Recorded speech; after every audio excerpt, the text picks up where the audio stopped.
કેમ છો વિદ્યાર્થી મિત્રો? મજામાં ને? આજે આપણે પ્રથમ સત્રમાં પહેલો પાઠ એનું પુનરાવર્તન કરવાનું છે, બરોબર? પાઠ 1 પ્રથમ સત્રનો રાજપૂત યુગ ના નવા શાસકો અને રાજ્યો.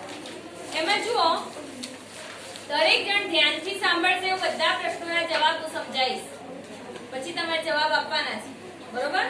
એમાં આપણે જોઈએ એક બે વાક્યમાં ઉત્તર. કયા સમયગાળાને રાજપૂત યુગ કહેવામાં આવે છે?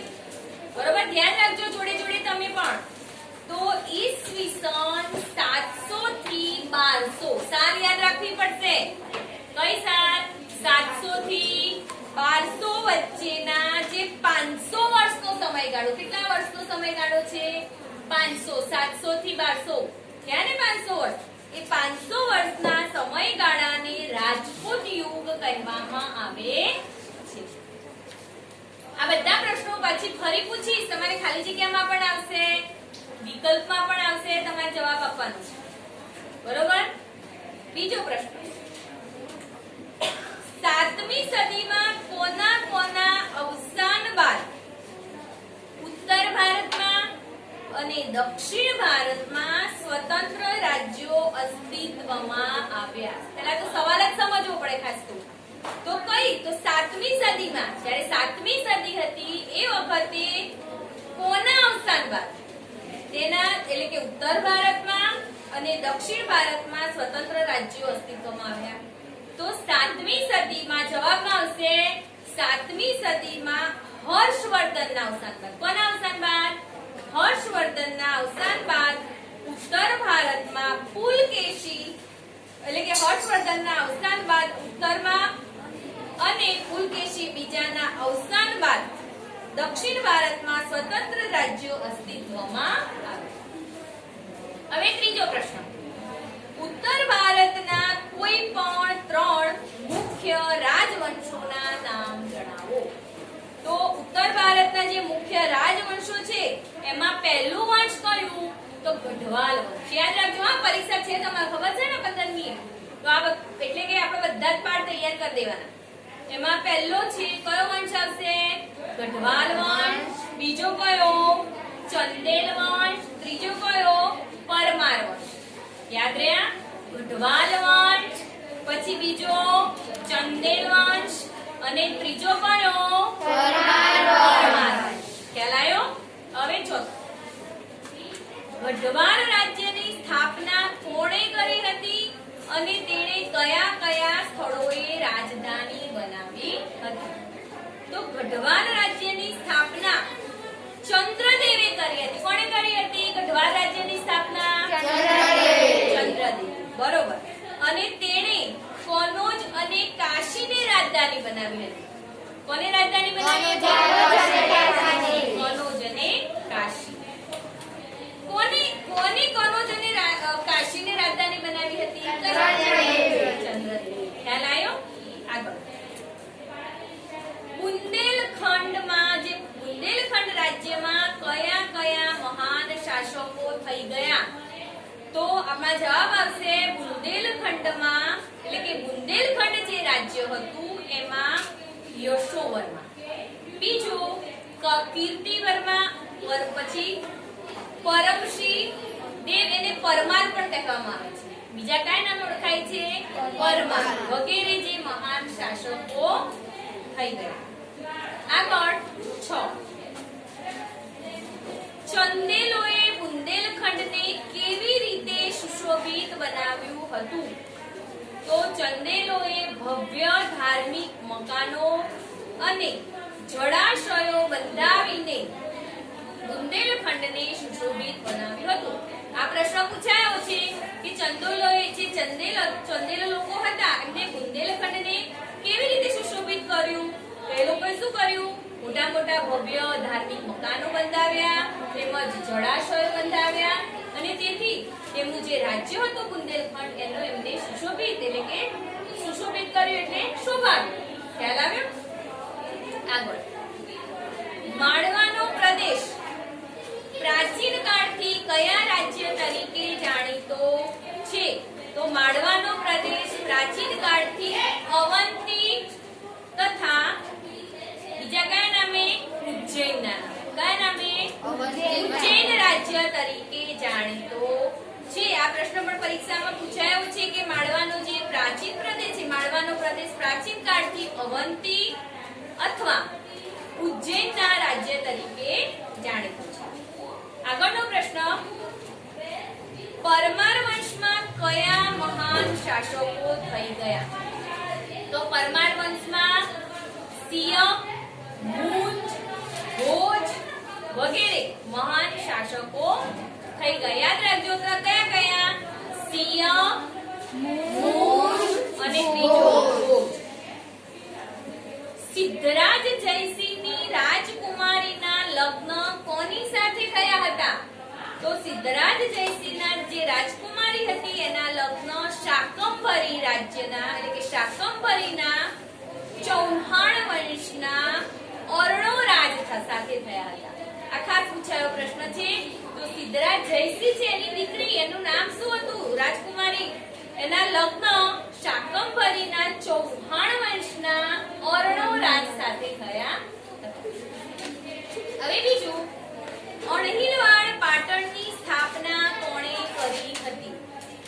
તો જે પંચાસરના શાસક જય શિખરીના પુત્ર વનરાજ ચાવડા અને અણહિલવાડ પાટણની સ્થાપના કરી હતી। કોણે કરી હતી? તો જે પંચાસરના શાસક હતા, જેમણે શાસન ચલાવ્યું પંચાસર રાજ્યનું, એ શાસક જય શિખરીનો પુત્ર હોય છે, એનું નામ શું હોય છે? વનરાજ ચાવડા।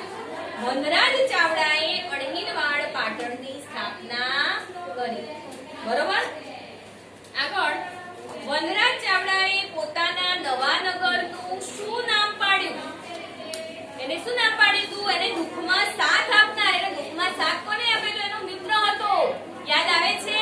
આપણે બધું આગળના વિડિયો, પ્રથમ સત્રના વિડિયો જોયા હતા, જોયા હશે તો યાદ આવશે। એનો જે દુઃખમાં સાથ આપનાર પોતાનો બાળ મિત્ર અણહિલ ભરવાડ, યાદ આવ્યું? યાદ આવ્યું? અણહિલ ભરવાડના નામ પરથી વનરાજ ચાવડાએ પોતાના નવા નગરનું નામ અણહિલવાડ પાટણ પાડ્યું। હવે સોલંકી વંશમાં કયા કયા મહાન શાસકો થઈ ગયા?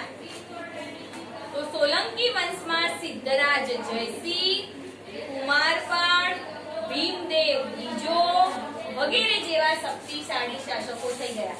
કેટલા હતા સોલંકી વંશમાં? મુખ્ય શાસકો, મહાન શાસકો 3 હતા। પહેલું કોણ? સિદ્ધરાજ જયસિંહ। કોણ? કુમારપાળ। ત્રીજું કોણ? ભીમદેવ બીજો। ખ્યાલ આવ્યો? આગળ, રાણીની વાવ કોણે બંધાવી હતી? તો રાણીની વાવ કોણે બંધાવી હતી? ઉદયમતીએ, બરોબર। રાણીની વાવ ઉદયમતીએ બંધાવી। રાણીની વાવને કયો દરજ્જો મળેલો છે? તો રાણીની વાવને યુનેસ્કો વર્લ્ડ હેરિટેજ સાઇટનો દરજ્જો મળે છે। એટલે ખબર છે?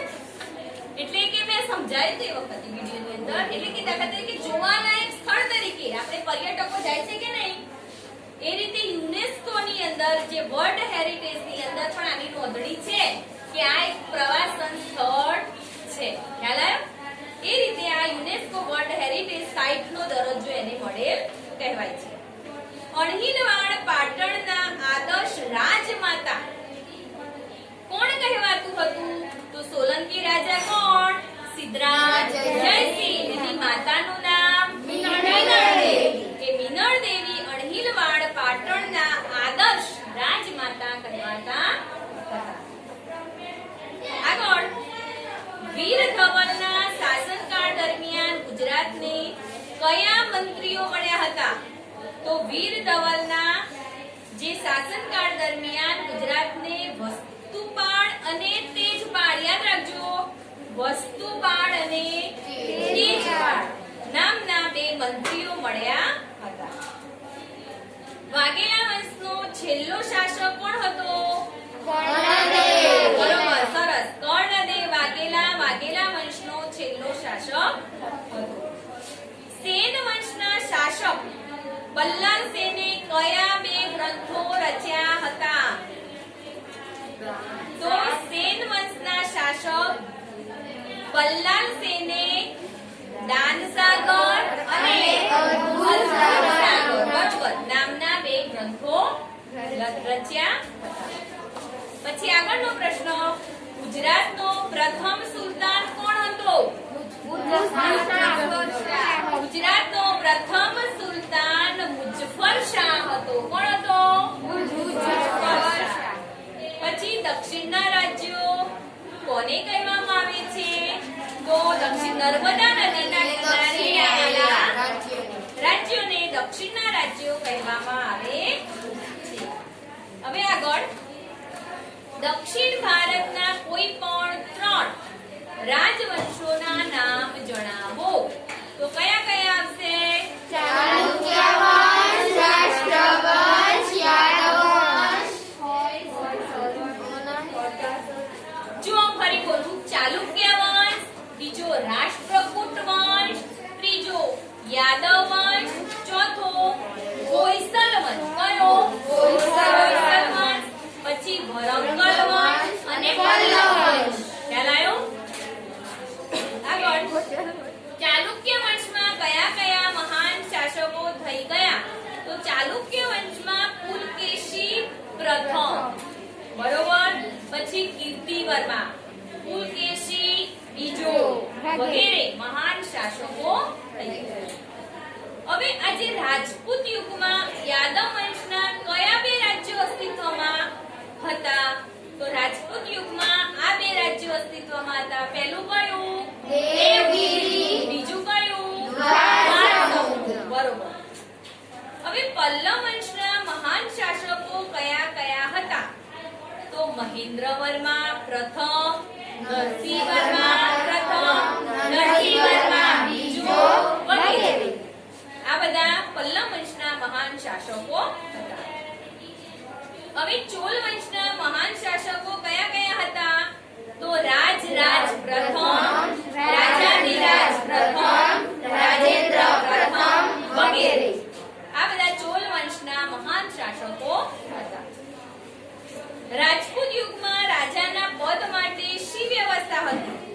તો રાજપૂત યુગમાં રાજાના પદ માટે રાજા પોતાના પુત્રોમાંથી, એટલે કે પોતાના પુત્ર હોય ને એમાંથી ઉત્તરાધિકારી તરીકે કોઈ એક જ પુત્રને તે યુવરાજ બનાવતા. એટલે કે કોઈ પણ એટલે કે રાજ્ય શાસન સારી રીતે સંભાળી શકે એને રાજાનું પદ આપવામાં આવતું. અને જે એ યુવરાજ પાછળથી પછી રાજા બનતો. રાજપૂત યુગ દરમિયાન ગુજરાતમાં કયા બે બંદરો જાણીતા હતા? તો રાજપૂત યુગ દરમિયાન ગુજરાતમાં સ્તંભ તીર્થ એટલે કે કયું? ખંભાત. અને બીજું ભૃગુ કચ્છ એટલે ભરૂચ. આ બે બંદરો જાણીતા હતા.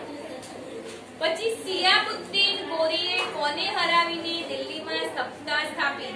તો સિયાબુદ્દીન ગોરીએ તરાઈના મેદાનમાં, કયા મેદાનમાં? તરાઈના મેદાનમાં બીજી ચડાઈમાં પૃથ્વીરાજ ચૌહાણને હરાવીને દિલ્હીમાં સત્તા સ્થાપી. બરોબર. હવે આ ટૂંકમાં ઉત્તર જોઈ લઈએ, પછી તમને વિકલ્પો પૂછું છું. બરોબર. કયા સમયને મધ્યયુગ કહે છે? તો જ્યારે 7મી સદીના અંતમાં ભારતમાં સામંતશાહી શક્તિઓનો ઉદય થતા ભારત અનેક નાના મોટા રાજ્યોમાં વહેંચાયો હતો. જ્યારે 7મી સદી હતી, 7મી સદીનો અંતનો ભાગ હતો, એ સમયમાં સામંતશાહી જે શક્તિઓ હતી એનો ઉદય થતા ભારત અનેક નાના મોટા રાજ્યોમાં વહેંચાયેલો હતો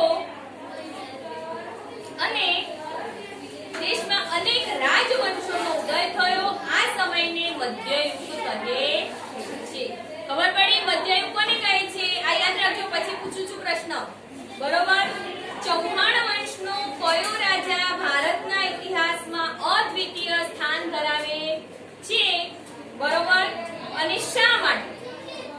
તો ચૌહાણ વંશનો જે પૃથ્વીરાજ ચૌહાણ એટલે કે પૃથ્વીરાજ ત્રીજો હતો એ ભારતના ઇતિહાસમાં અદ્વિતીય સ્થાન ધરાવે છે અને તેણે ઈસવીસન 1191 માં થાણેશ્વર અને કરનાલ વચ્ચે આવેલા તરાઈના મેદાનમાં ગજનીના સુલતાન શિયાબુદ્દીન ગોરીને સજ્જડ હાર આપી.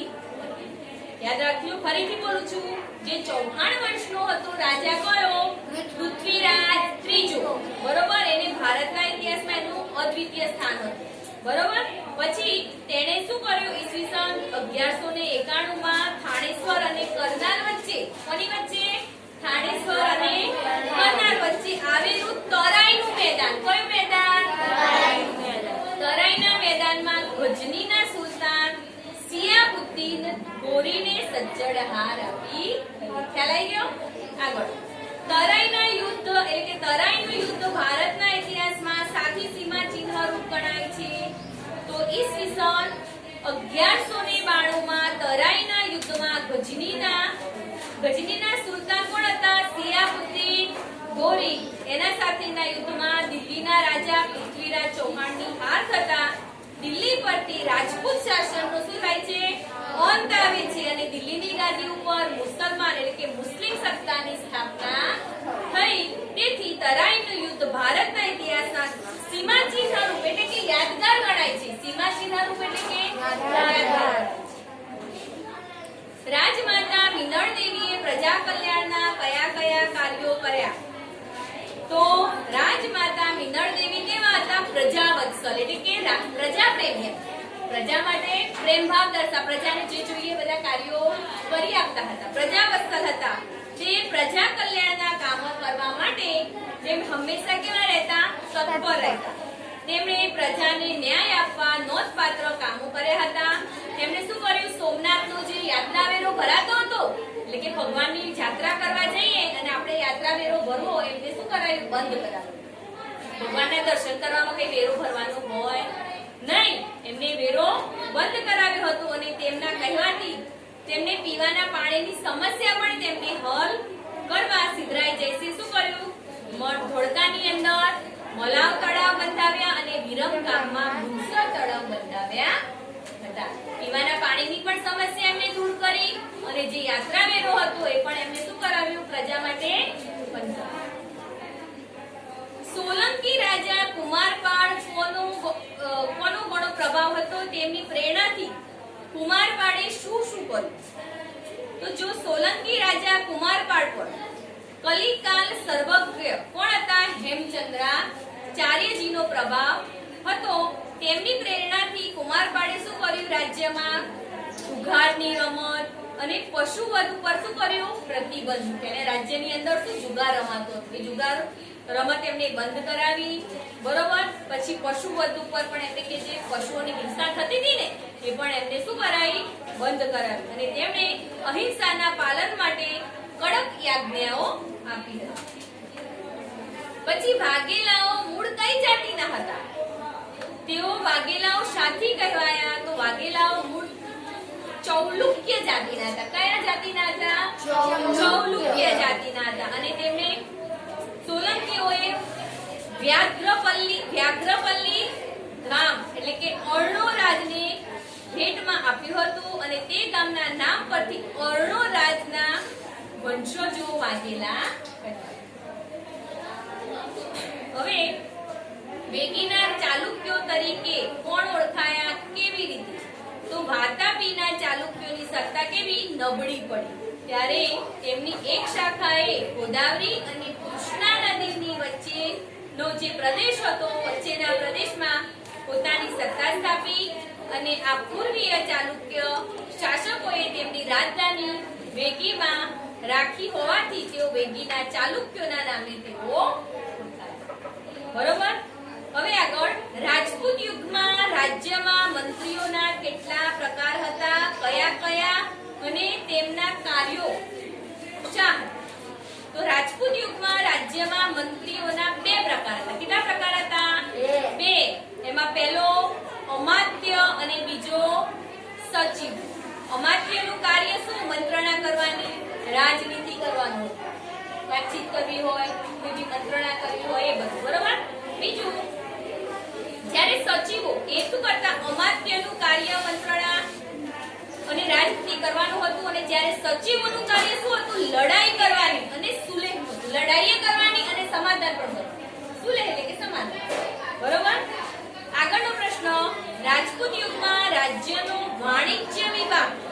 નકશી કામગીરી કરતો હતો.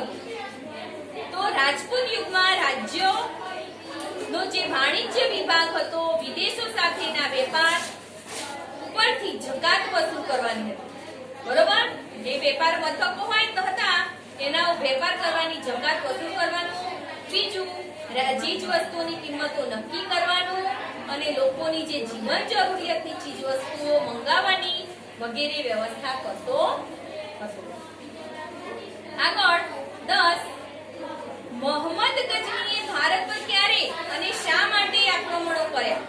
તો ક્યારે આક્રમણો કર્યા?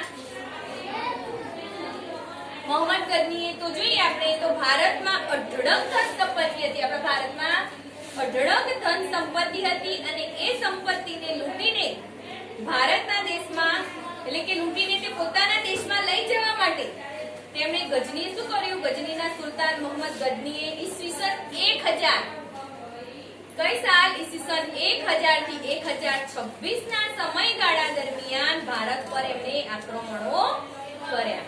તો વિદ્યાર્થી મિત્રો તમારે છે ને આજે આ 3-4 વાક્યોમાં જે લખવાનું છે તમારે તૈયાર કરી દેવાનું. બરોબર? આ ટૂંક નોટ પણ તૈયાર કરવાની. આવતીકાલે બીજો પાઠ તૈયાર કરીને આવવાનો છે. અત્યારે હું વિકલ્પો પૂછું છું. આવતીકાલે કયો પાઠ? પાઠ 2. હવે જો વિકલ્પો પૂછું છું એને તમારે જવાબ આપવાના. હું નામ બોલું એ બોલશે. ઉત્તર ભારતમાં જોરથી બોલો તો બધા બોલશે તો ચાલશે. ઉત્તર ભારતમાં કયા રાજ્યના અવસાન બાદ નાના નાના રાજ્યો સ્વતંત્ર થયા? બીજું 7મી સદીમાં ભારતમાં કઈ શક્તિઓનો ઉદય થયો? સામંતશાહી. ગઢવાલ રાજ્યની સ્થાપના કોણે કરી? જાને બોલશે. ચંદ્રદેવે. બરોબર. નીચેના પૈકી કયો પ્રદેશ પ્રાચીન કાળથી અવંતી અથવા ઉજ્જૈનના રાજ્ય તરીકે જાણીતો? માળવા. બરોબર. બુંદેલખંડનું રાજ્ય પાછળથી કયા નામે ઓળખાયું હતું? બરોબર. જેજાભુક્તિ. માળવાના પરમાર વંશના શાસકોમાં નીચેનામાંથી કોનો સમાવેશ થતો નથી? કુમારપાળ. બરોબર. ભોજ કયા વંશનો સૌથી શ્રેષ્ઠ રાજા હતો? પરમાર વંશનો.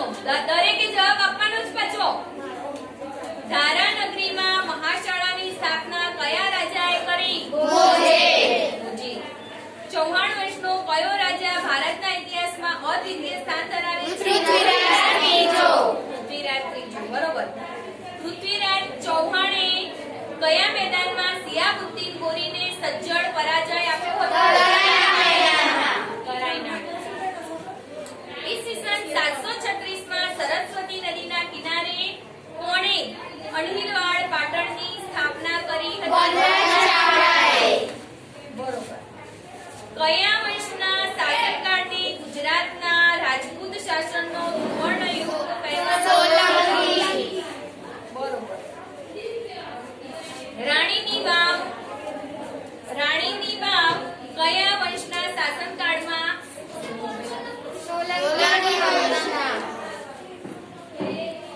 બરોબર. 8મી સદીમાં બંગાળમાં કયા વંશનું શાસન હતું? પાલ વંશ. જવાબ આપજો હો ભાઈ. આ બાજુ જોડાયું હોય. કોણ જોડાયું છે? જે જોડાયું હોય જવાબ આપશે. 8મી સદીમાં બંગાળમાં કયા વંશનું શાસન હતું? પાલ વંશ. પાટણમાં વિશ્વ પ્રસિદ્ધ રાણીની વાવ કોને બનાવડાવી?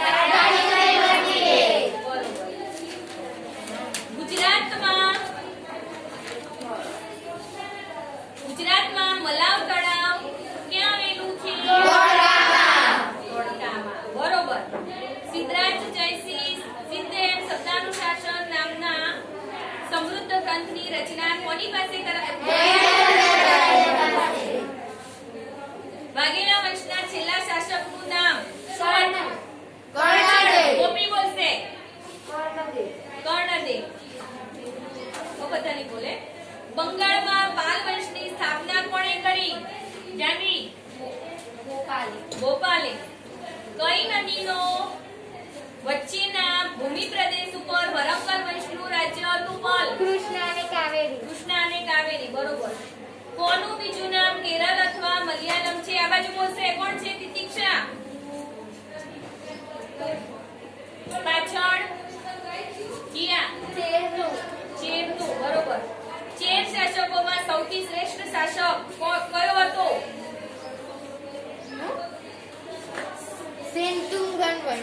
શેતુંગન. ભારતની અઢળક સંપત્તિ જોઈને કોણે ઈસવીસન 1000 થી 1026 દરમિયાન અનેક વખત ભારત પર ચડાઈ કરી હતી? બોલો. મોહમ્મદ ગજની.